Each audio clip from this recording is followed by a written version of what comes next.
बोलिए संतोषी माता की जय, श्री गणेश महाराज की जय। इस व्रत को करने वाला कथा कहते समय गुड़ चना हाथ में रखे और सुनने वाला जय जयकार करता रहे।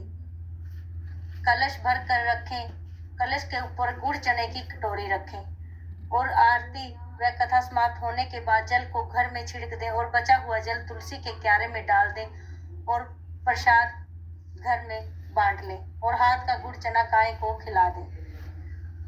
फिर व्रत का नियम लें। जब नियम पूरा हो जाए तो माता के व्रत का उद्यापन करना। उद्यापन में 2.5 सेर आटे का खाजा, चना, साग, पूरी बनाएं, नारियल फोड़ें। इस दिन घर में कोई खटाई न खावे और न ही किसी को खाने को दें। इस दिन 8 लड़कों को भोजन कराएं। देवर जेठ के लड़के मिले तो उनको बुलाना, वरना कुटुंब, ब्राह्मणों और रिश्तेदारों पड़ोसियों से बुलाना। उन्हें खटाई की कोई वस्तु न दें। भोजन कराकर यथाशक्ति दक्षिणा दे। दक्षिणा में नगद पैसे न देकर कोई वस्तु दे और इस तरह से माता प्रसन्न होगी, दुख दरिद्र दूर होकर मनोकामना पूर्ण होगी। बोलिए संतोषी माता की जय। एक बुढ़िया थी, उसके 7 पुत्र थे। 6 कमाने वाले, एक निकम्मा था। बुढ़िया 6 पुत्रों को रसोई में बुलाती, भोजन कराती और पीछे जो बचता था वह 7वें को दे देती थी। परंतु वह बड़ा भोला था, मन में कुछ विचार न करता था। एक दिन अपनी बहू से बोला, देखो मेरी माता का मुझ पर कितना प्रेम है। वह बोली, क्यों नहीं, सबका जूठा बचा हुआ तुम्हें जो खिलाती है।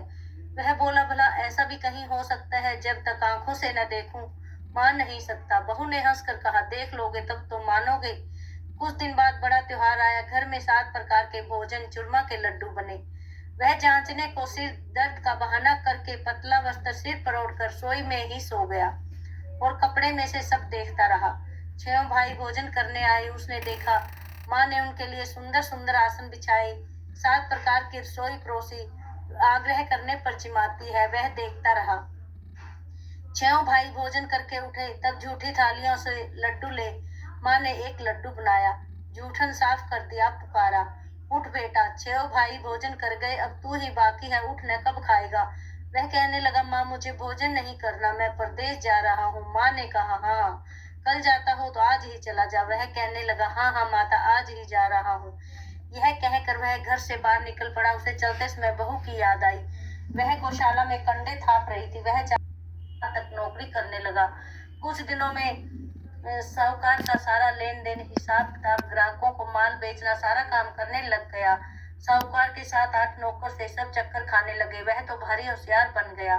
सेठ ने भी काम देखा और 6 महीने में उसे आधे मुनाफे का साझेदार बना लिया और 12 वर्ष बाद वह नामी सेठ बन गया। मालिक अपना सारा कारोबार उस पर छोड़कर बाहर चला गया। अब बहू पर क्या बीती सुनो। सास ससुर उसे दुख देने लगे। सारी गृहस्थी का काम करा के उसे लकड़ी लेने जंगल भेजते थे और घर की रोटियों के आटे से जो भूसी निकलती उसकी रोटी बनाकर रख दी जाती और फूटे नारियल की नरेली में पानी। इस तरह दिन बीतते रहे। एक दिन वह लकड़ी लेने जा रही थी कि रास्ते में बहुत सी स्त्रियां संतोषी माता का व्रत करती दिखाई दी। वह वहां खड़ी हो गई, कथा सुनकर बोली, बहन तुम ये किस देवता का व्रत करती हो, इसके करने से क्या फल होता है, इस व्रत के करने की क्या विधि है। यदि तुम अपने इस व्रत का विधान मुझे समझा कर कहोगी तो मैं तुम्हारा बड़ा एहसान मानूंगी। तब उनमें से एक स्त्री बोली, सुनो, यह संतोषी माता का व्रत है। इसके करने से निर्धनता दरिद्रता का नाश होता है, लक्ष्मी आती है, मन की चिंताएं दूर होती हैं, घर में सुख शांति आती है। व्रत के दिन घर में खटाई न खाएं। यह सुनकर बहुत जल्दी रास्ते में लकड़ी के बोझ को बेच दिया। उन पैसों से गुड़ चना ले माता के व्रत की तैयारी कर आगे चली और सामने मंदिर देखकर पूछने लगी, यह मंदिर किसका है। सब बच्चे कहने लगे, संतोषी माता का मंदिर है। यह सुन माता के मंदिर में जा माता के चरणों में लौटने लगी। दीन हो विनती करने लगी, माँ मैं निपट मूर्ख हूँ, व्रत के नियम कुछ नहीं जानती, मैं बहुत दुखी हूँ। हे माता जगत जननी, मेरा दुख दूर कर, मैं तेरी शरण में हूँ। माता को दया आई। एक शुक्रवार बीता, दूसरे शुक्रवार ही उसके पति का पत्र आया और तीसरे शुक्रवार उसका भेजा हुआ पैसा आ पहुंचा। यह देख जेठानी मुंह सिकोड़ने लगी, इतने दिनों में इतना पैसा आया, इसमें क्या बड़ाई। लड़के ताने देने लगे, काकी के तो पत्थर आने लगे, रुपया आने लगा, अब तो काकी की खातिर बढ़ेगी, काकी बुलाने से भी नहीं बोलेगी। बेचारी सरलता से कहती है, भैया कागज आए, रुपए आए, यह तो हम सबके लिए अच्छा है। ऐसा कहकर आंखों में आंसू भरकर संतोषी माता के मंदिर में आ माते सबरी के चरणों में गिर कर रोने लगी। मैंने माँ आपसे पैसा नहीं मांगा, मुझे पैसे से क्या काम, मुझे तो अपने सुहाग से काम है। मैं तो अपने स्वामी के दर्शन और सेवा मांगती हूँ। तब माता ने प्रसन्न होकर कहा, जा बेटी, तेरा स्वामी आएगा। यह सुनकर खुशी से बावली हो घर में जा काम करने लगी। अब संतोषी माँ विचार करने लगी कि इसी भोली पुत्री को मैंने कह तो दिया कि तेरा पति आएगा, पर आएगा कहाँ से? वह तो सपन में भी मुझे इसे याद नहीं करता। उसे याद दिलाने मुझे ही जाना पड़ेगा। इस तरह माता बुढ़िया के बेटे के पास जा सपन में प्रकट हो कहने लगी, साहूकार के बेटे, सोता है या जागता है? वह बोला, माता सोता भी नहीं हूँ, जागता भी नहीं हूँ, बीच में हूँ, कहो क्या आज्ञा है? माँ कहने लगी, तेरा घरबार कुछ है या नहीं? वह बोला, मेरा सब कुछ है, माँ बाप भाई बहन व बहू, क्या कमी है? माँ बोली, भोले पुत्र, तेरी स्त्री घोर कष्ट उठा रही है, माँ बाप उसे दुख दे रहे हैं, वह तेरे लिए तरस रही है, तू उसकी सुधि ले। वह बोला, माता यह तो मुझे मालूम है, परंतु जाऊं कैसे? प्रदेश की बात है, लेन देन का कोई हिसाब किताब नहीं, जाने का कोई रास्ता नजर नहीं आता, कैसे चला जाऊं? माँ कहने लगी, मेरी बात मान, सुबह नहा धोकर घी का दीपक जला संतोषी माता का नाम ले दुकान पर जा बैठना। देखते देखते तेरा लेन देन छुट जाएगा, जमा का माल बिक जाएगा, सांझ होते होते धन का ढेर लग जाएगा। अब तो वह सुबह बहुत जल्दी उठा और उसने अपने सपने की बात सबसे कही। वे उसकी बात सुनली कर दिल उड़ाने लगे और कहने लगे, कहीं सपने भी सच होते हैं। एक बूढ़ा बोला, देख भाई, मेरी बात मान, इस तरह सात झूठ से क्या पता चलता, जैसा देवता ने कहा है ऐसा करने में तेरा क्या जाता है? अब बूढ़े की बात मान वह नहा धोकर संतोषी माता को दंडवत कर घी का दीपक जला दुकान पर बैठा। थोड़ी देर में देखता है कि रुपया देने वाले रुपए लाए, लेने वाले हिसाब लाए, कोठे में बड़े सामान के खरीदार नगद दाम दे सौदा करने लगे। शाम तक धन का ढेर लग गया।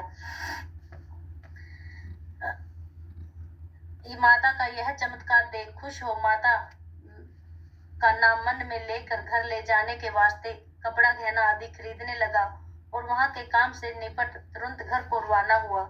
वहां बहू बेचारी जंगल में लकड़ी लेने जाती है, लौटते वक्त माता जी के मंदिर में विश्राम करती है। यह तो उसका रोज रुकने का स्थान था। दूर दूर उड़ती देख माँ से पूछती है कि माँ, ये धूल क्यों उड़ रही है?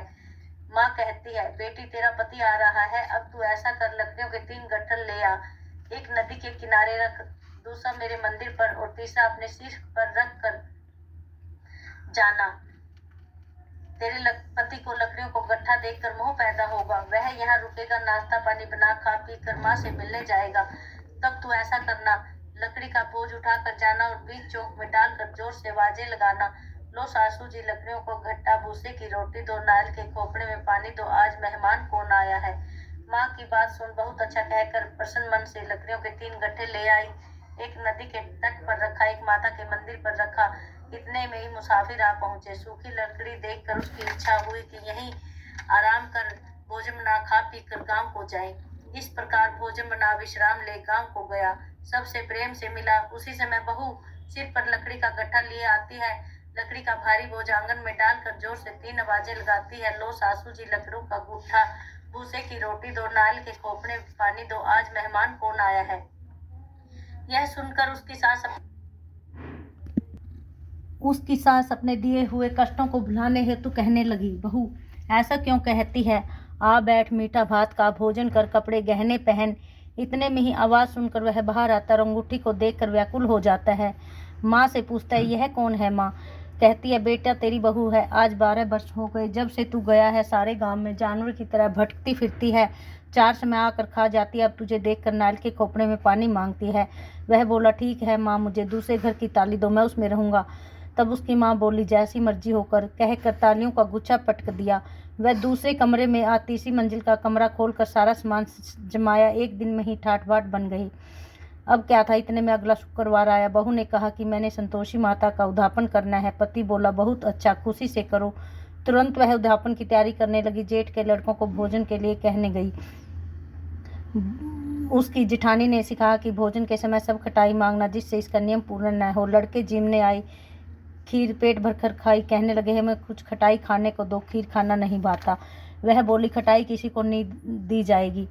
यह संतोषी माता का प्रसाद है। लड़के खड़े हुए और बोले, पैसे लाओ पैसे। उसने उन्हें पैसे दे दिए और लड़के उसी समय उठकर पैसों से इमली लाकर खाने लगे। यह देखकर बहू पर माता जी ने कोप किया। राजा के दूत उसके पति को पकड़ ले गए। जेठ जेठानी मनमाने खोटे वचन कहने लगे। अब सब मालूम पड़ जाएगा जब जेल की रोटियां खाएगा। बहू से ये वचन सहन न हुए। रोती रोती माता के मंदिर में गई और कहने लगी, हे माँ, हंसा करके और लाने लगी। माँ बोली, पुत्री, तूने उद्यापन करके मेरा व्रत भंग किया है। तूने बच्चों को पैसे दे दिए। वह बोली, माँ, मुझे लड़कों ने भूल में डाल दिया। मैं आपका उद्यापन फिर करूँगी, मुझे माफ़ कर दो। माँ ने कहा, अब भूल मत करना। बोली, मेरा पति कैसे आएगा? माँ बोली, जा पुत्री, तेरा पति तुझे रास्ते में ही आता मिलेगा। वह वहाँ से निकली तो उसको पति आता मिला। उसने पूछा, कहाँ गए थे? उसने कहा, इतना धन जो कमा था उसका टैक्स राजा ने मांगा था, वह भरने गया था। वह प्रसन्न हो बोली, भला हुआ, अब घर चलो। दोनों घर चले गए। कुछ दिन बाद फिर शुक्रवार आया। वह बोली, मुझे माता का उद्यापन करना है। पति ने कहा, करो। फिर जेठ के लड़कों को भोजन के लिए कहने गई। जिठानी ने एक दो बातें और सुनाई और सब बच्चों को सिखाया कि सभी पहले ही खटाई मांगना। लड़के जीमने आए, कहने लगे, कुछ खटाई खाने को दो, खीर खाना नहीं भाता। वह इतने में वह ब्राह्मण के लड़कों को बुलाकर भोजन कराने लगी। यथाशक्ति दक्षिणा में उन्हें एक एक फल दिया, जिससे संतोषी माता खुश हुई। माता की कृपा से 9वें मास उसको चंद्रमा के समान पुत्र हुआ। पुत्र को ले वे प्रतिदिन माता के मंदिर में जाने लगी। एक दिन माँ ने सोचा कि मैं इसके घर चलूं। माता ने अपना भयानक रूप बनाया। गुड़ और चने से सना हुआ मुख, सूंड के समान ऊपर होठ, उस पर मक्खी भिन बना रही। देहली में पाँव रखते उसकी सास चिल्लाई, देखो रे, कोई चुड़ैल चली आ रही है, लड़कों इसे भगाओ, नहीं तो किसी को खा जाएगी।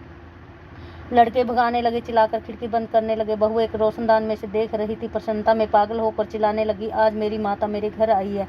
यह कहकर बच्चे को दूध पीने हटाती है। इतने में तो सास का क्रोध फूट पड़ा। बोली, क्या देख उतावली हुई, बच्चे को पटक दिया। इतने में माँ का प्रताप, जहाँ देखो वहाँ लड़के ही लड़के नजर आने लगी। वह बोली, माँ, जिनका व्रत मैं करती हूँ ये वही संतोषी माता है। इतने में उसकी सास झट से सारे कबाड़ खोल देती है। सबने माता के चरण पकड़ लिए। वे विनती करती हैं और कहती हैं, हे माता, हम मूर्ख हैं, ज्ञानी हैं, पापी हैं, तुम्हारे व्रत की विधि कुछ नहीं जानती। तुम्हारा व्रत भंग करके हमने बड़ा अपराध किया है। हे माता जगज्जननी, हमारा अपराध क्षमा करो। इस प्रकार माता प्रसन्न हुई। माता ने बहू को प्रसन्न हो जैसा फल दिया वैसा माता सबको दे। जो पढ़े सुनाए सुने उसके भी मनोरथ पूर्ण करो। जय संतोषी माँ। बोल संतोषी माता की जय।